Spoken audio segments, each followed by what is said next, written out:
Hello, welcome to the Kermode Uncut website, and for fans of the thick of it. So the thing I want to talk to you about this week is, I've just been to the Isle of Man, which I love, because going to the Isle of Man, my family are from the Isle of Man, I really like going back there, and there's loads and loads of movies get made there, partly because of the fantastic scenery, partly because there's great financial incentives for doing it. And the most recent film to be shot there is Me and Orson Welles, which is about Orson Welles mounting his famous production of Julius Caesar in the Mercury Theatre in New York. The whole show is in shambles. The entire vessel is keeling over. There is water breaching the deck. Sabotage! This is the essential Orson Welles moment. Now what they've done is, they filmed it in the Gaiety Theatre on the Douglas Prom, which looks surprisingly like the period theatre that Welles was working in. And just the other day, they had the premiere of the film in the theatre. I mean, Welles would have kind of liked that. It's a mirrors thing, you know, worlds within worlds. We were sitting in the seats of the theatre, watching the screen, which had the seats that we were sitting in on the screen. I think Welles would have enjoyed that.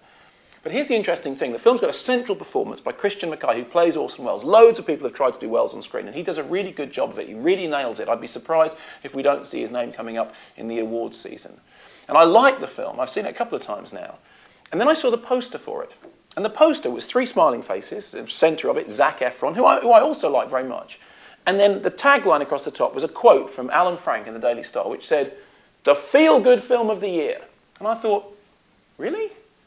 What? I mean, I liked the film, I enjoyed it very much, but feel good? And it made me think of being on the street, I think it was in Piccadilly, and I saw a bus going by with that massive big poster for Slumdog Millionaire, you know, the film about street kids in Mumbai, about child prostitution and terrible abuse and hideous poverty. Feel-good film of the decade. And that made me think about other cases in which I've seen posters for movies which have kind of made me wonder whether it's the same thing as the film. I remember seeing Muriel's Wedding, which I thought was quite a dark Antipodean story about the relationship between these two misfit characters. Then I saw the poster and it was pinker than a very pink thing indeed. Recently, I saw the poster for The Informant, and I hadn't liked the movie very much. But it wasn't until I saw the poster I realised it was meant to be a wacky screwball comedy. I mean, who knew? Certainly not me.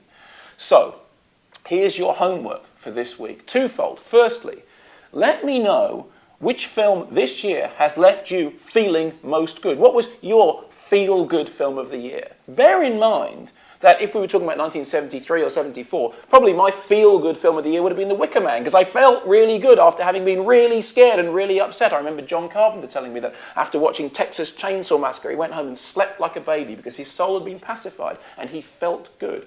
Also, let me know which taglines you've seen that have most misrepresented a film. I know we talked about trailers recently, but I don't mean, you know, so somebody liked a film and you didn't. I mean, which critic's quote has been taken out and put on a poster, maybe of a film that you like, that most misrepresents the film, that most makes you think, hang on, that's not the film that I saw.